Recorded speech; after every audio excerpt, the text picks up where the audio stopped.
Welcome to Mystery Chronicles, where we dive deep into some of the most intriguing and mysterious stories from around the world. Please like, comment, and subscribe. Notting Hill Carnival is a vibrant annual street festival in London that celebrates Caribbean culture, featuring parades, music, dancing, and food, and is one of the largest street festivals in Europe. Abdul Bhatti and his family had moved to West London from Wolverhampton in 1996. Abdul was described as a caring young man with a passion for football, loved by those who knew him. On August 28, 2000, he attended the Notting Hill Carnival with friends, enjoying the vibrant atmosphere near stalls run by the South Asian community.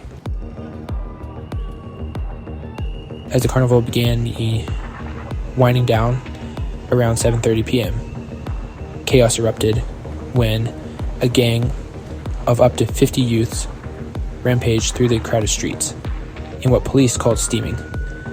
The gang tore through groups of unsuspecting carnival goers, robbing and attacking them indiscriminately. Abdul and his friends were targeted when one of the gang members tried to steal a gold chain from Abdul's friend. Abdul intervened to protect his friend, but the gang turned on him instead. In an act of brutal violence, the 50-strong group punched and kicked Abdul mercilessly.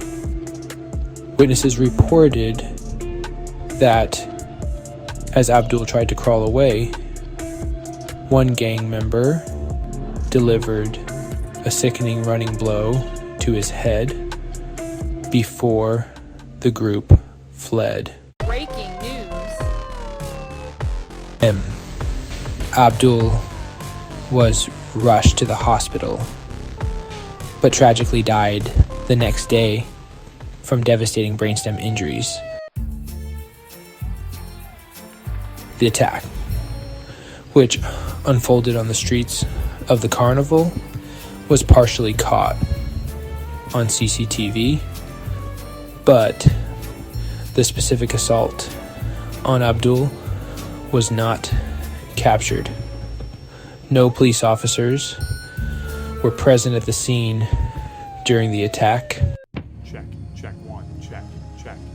London's chief inspector condemned the gang's totally indiscriminate violence and suggested that Abdul's murder may have had a racial motivation, as none of the Caribbean-run stalls were targeted during the rampage. Abdul's family, while acknowledging this possibility, focused on the senseless criminality of the act. His brother-in-law told the media, "At the end of the day, it's criminals and mindless thugs intent on mayhem and robbery. That's the overwhelming fact here." In the months following the carnival, police arrested over 200 people for various crimes committed during the event, including petty thefts and assaults. Many suspects were linked to the gang, calling themselves the Hackney Posse, which operated out of Hackney, more than 10 miles away from West London. Despite efforts, police were unable to gather sufficient evidence to charge anyone with Abdul's murder. 9 men from the gang were convicted of violent disorder and sentenced to up to 21 months in prison, a sentence that left Abdul's family devastated. They believed some or all of these men were directly involved in the attack, but were disheartened by the lack of justice for Abdul. More than 2 decades later, no one has been charged with Abdul Bhatti's murder. On the same tragic day, just 2 hours after Abdul's death, 21-year-old Greg Watson became another victim of the chaos. Greg, a delivery man and a young father to a month-old baby daughter, had attended the Carnival with his partner and friends. As the group followed one of the final floats on their way home, they encountered a group of young men harassing and grabbing girls in the crowd. When one of the men began pestering a girl in Greg's group, he calmly intervened to defuse the situation. Greg's actions were non-confrontational, but one of the men, described as hooded and muscular, responded with shock and violence. He handed an item to another person before rushing at Greg and stabbing him in the abdomen with a long kitchen knife he had hidden in his jeans. As Greg collapsed, a girl nearby screamed, "You stabbed him?" To which the attacker coldly replied, "So what?"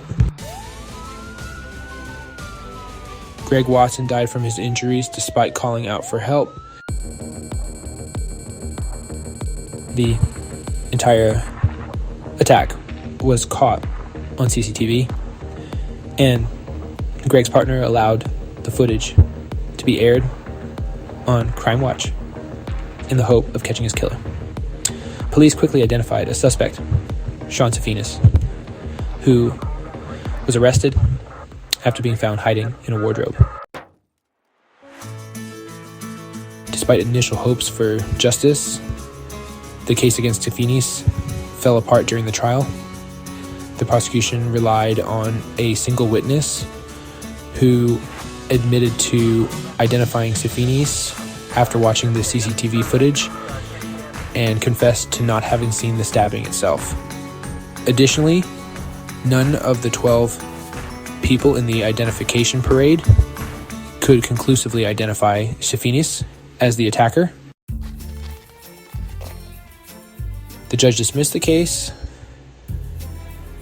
instructing the jury to find Safinas not guilty due to a lack of reliable evidence. He walked free, though he would later face multiple arrests for other crimes over the next 20 years. The failure to convict Safinas left Greg's family without justice, and his murder remains unsolved to this day. More than 20 years later, the families of Abdul and Greg are still waiting for answers. Their stories are a stark reminder of how negligence and violence can shatter lives, and how justice delayed often feels like justice denied.